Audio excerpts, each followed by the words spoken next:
Metastatic disease today is mostly incurable, but we only discover the metastasis by the imaging modalities that are available to us today when it's too late.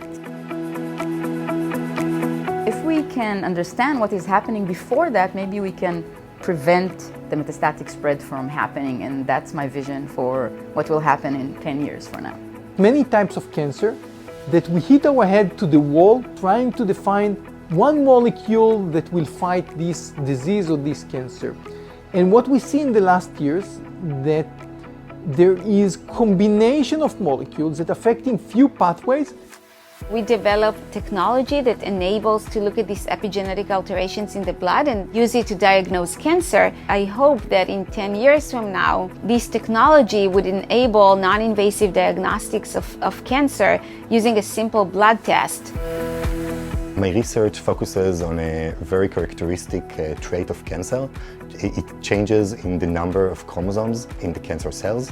This is a phenomenon that characterizes about 90% of the tumors, and yet it has been understudied for many years because until recently we lacked the tools to actually address it in a proper way. This field of RNA-based therapies, which we are developing, was booming in the past few years. All of us got shots of vaccine, which are mRNA vaccines. And what we expect is to bring this kind of technologies to treat cancer. And this is what we do in the lab and develop it.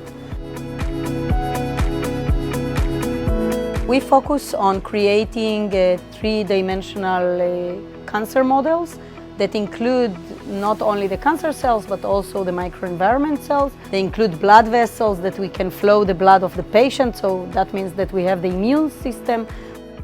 I think that the most important thing is to understand how actually tumor tissues communicate with normal tissues around it and prevent this dialogue. I envision that many of different tumors, which each and every tumor is a different disease, will become some chronic illnesses that will not harm the everyday quality of life of our patients. I think in general, Israel is exceptional in academic excellence and innovation. When I meet my friends abroad and they tell me, oh, I heard this story from Israel, and Israel is such a good place for do science, it makes me very proud, yes. Our results in the lab are phenomenal. We had phenomenal results on very specific, what we call personal medicine, specific cannabis, specific molecule for specific type of cancer. But on that term, it was very difficult to get grants, which was commercial grants for companies. And ICRF was one of the major grants in my lab that support this innovative and novel study that really bring for breakthrough.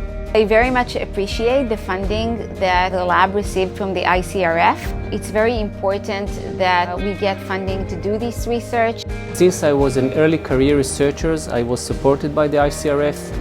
I think that this support tremendously helped me in my career. People understand why we need to do experiments with drugs, but they often don't understand that in order to get to these drugs, in order to get to these clinical experiments, we really need to do basic science. I think these types of foundations allow us to ask questions that in the normal grant may not be evaluated. Being a young investigator and winning a grant is a big deal. Motivate you a lot, to carry on. I think these donations are essential for the ability of myself and other researchers like me to do cutting-edge cancer research here in the country.